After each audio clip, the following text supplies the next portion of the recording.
मेरा नाम यशी शुक्ला है और मैं आज ये वीडियो जो है वो मैं हिंदी में बनाने वाली हूँ और इसका टॉपिक जो है वो है कि मैं वोट क्यों नहीं डालती हूँ।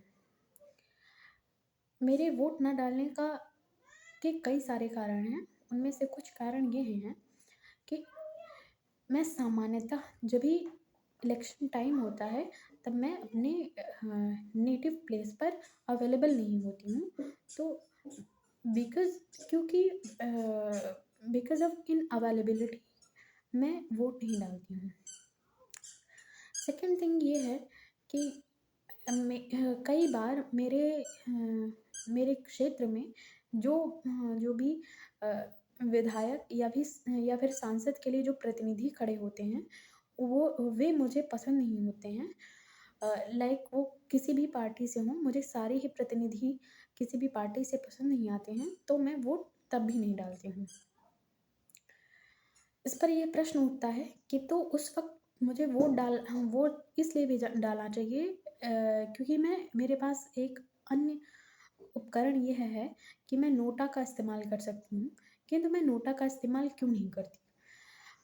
तो मैं बताना चाहती हूँ कि मैं नोटा का इस्तेमाल इस वजह से नहीं करती हूँ क्योंकि नोटा में मुझे लगता है नोटा में वोट डालना व्यर्थ है क्योंकि नोटा का कोई अर्थ नहीं निकलता है। यद्यपि कि यदि नोटा का वोट सर्वाधिक भी हुआ, नोटा पर यदि सर्वाधिक वोट भी पड़े तो भी उसका कोई अर्थ नहीं है बल्कि निरर्थक है।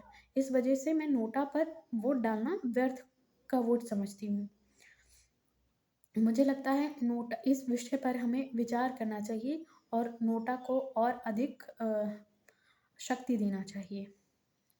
थर्ड चीज़ ये है कि मैं कई बार मुझे इस चीज़ से परेशानी है कि हमारे यहाँ का चुनाव जो है वो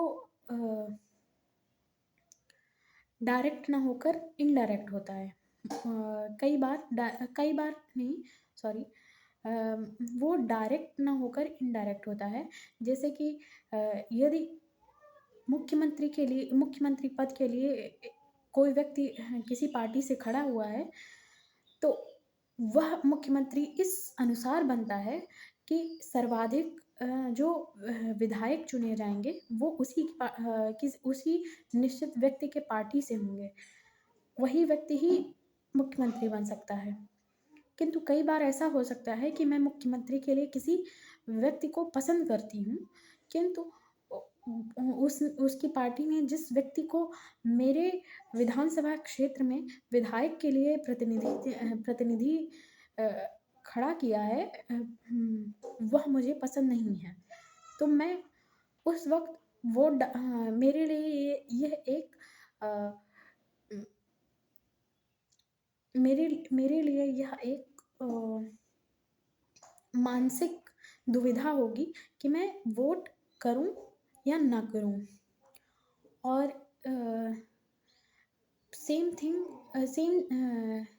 चीज़ मुझे प्रधानमंत्री पद के लिए भी सांसद और पद के लिए प्रधानमंत्री के लिए लगता है। धन्यवाद। Thank you. और यह मेरा टेस्ट था कि मैं मेरे भावनाओं को कैसे प्रकट कर पा रही हूँ और किसी भी विषय पर मैं कैसे बोल पा रही हूँ।